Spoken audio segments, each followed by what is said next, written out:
amigas, eu sou o Carlo Campos e passo a vocês, aqui na playlist O Recenseador, um pouco de minhas experiências nesta função que exerci durante o Censo Experimental 2019. Bora neste vídeo conhecer mais uma situação que vivi em um dos meus setores.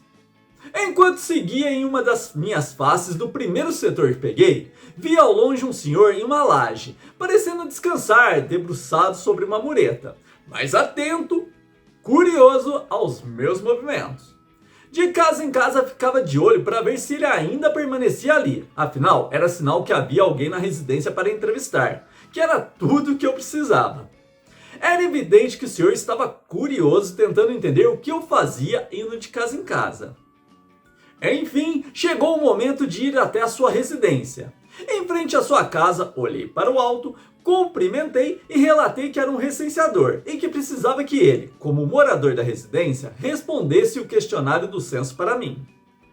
O senhor então disse, sem sair da posição que estava, que não tinha como, que naquele instante ele iria sair e que já estava até atrasado. É neste momento que o recenseador, conforme vai ganhando experiência, começa a aprender a ler o morador. Era evidente que o senhor não estava para sair e nem atrasado para compromisso algum. Afinal, o tempo que estive naquela rua, naquela face, ele permaneceu ali, acompanhando com os olhos, e até a postura, debruçado sobre a mureta, entregava que aquele não era o real motivo para não responder. Percebendo isso, tentei convencê-lo dizendo que poderíamos começar a entrevista e, caso ele precisasse sair, eu interromperia e voltaria depois.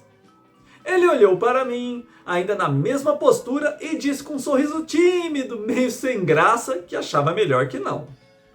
Para alguém desatento, poderia até neste momento decidir marcar ali como uma recusa. Mas logo percebi que o problema neste caso é que o morador, um senhor já de idade, estava com medo das perguntas, receoso de não saber responder e com isso ficar sem graça na minha frente. Percebi que o melhor na situação era insistir, até porque a partir daquele momento, quando passasse naquela rua, ele me evitaria e a entrevista não ocorreria. Com calma, já entendendo o real motivo de não querer responder, expliquei a ele de forma bem simples o que era o censo, o porquê de todos responderem e a importância disso. E exemplifiquei algumas das perguntas que faria, dizendo que perguntaria a quantidade de pessoas que moravam na casa, se havia água encanada e outras. O senhor, neste momento, quebrou a postura que estava e visivelmente se sentiu mais seguro em responder, já que não era algo mais desconhecido a ele, e foi até o portão ao meu encontro. Logicamente, agradeci por aceitar e a entrevista correu super bem. Foi um questionário básico, passei as perguntas com calma, observando se precisaria repetir e tudo deu certo. Ao término, quando agradeci novamente, ele me perguntou se precisaria entrevistar todas as casas e relatei que sim. Foi então que ele me alertou. Olha, aqui há mais 4 casas no fundo com famílias diferentes morando em cada uma. Na minha DMC, constava no endereço apenas uma residência, ou seja, estava desatualizada. E a fachada da residência principal não entregava que ali havia mais moradias. Antes mesmo de pedir a ele, o senhor já se prontificou em chamar um dos moradores, logo me convidando para entrar para o corredor que dava acesso às casas. Enquanto realizava a entrevista do segundo domicílio, ele já chamou o morador do terceiro, depois da quarta casa e a quinta residência, que aparentemente não havia ninguém. O senhor viu uma moradora chegando e já interceptou, dizendo que o recenseador do IBGE precisava falar com ela. Todas as entrevistas correram super bem e rápidas. Não precisei convencer ninguém, já que o morador da casa principal foi quem abordou a todos. E se sentindo super confiante, explicou a eles o que eu estava fazendo ali, assim como eu fiz com ele antes. O que aparentemente seria uma recusa, caso eu não soubesse como agir, se não estivesse atento às inseguranças do morador, acabou se transformando em 5 questionários básicos respondidos, sendo 4 novos domicílios cadastrados. Melhor que isso, só se algum deles tivesse aparecido um questionário à mostra.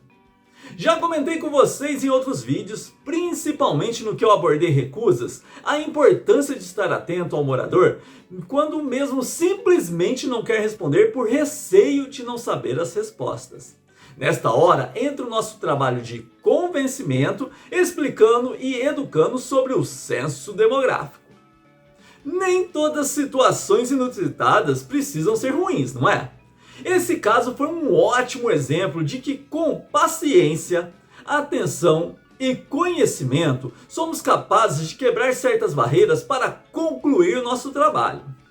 Tenho mais histórias que pretendo contar a vocês, então aguardem. E para não perdê-las, já inscrevam-se aqui no canal Carlo Campos e badalhem o sininho. Se possível, já divulgue aos seus amigos e parentes, até para que fiquem cientes do que vocês passarão ao trabalhar nesta função. Agradeço de coração por assistir a este vídeo e logo volto com muito mais.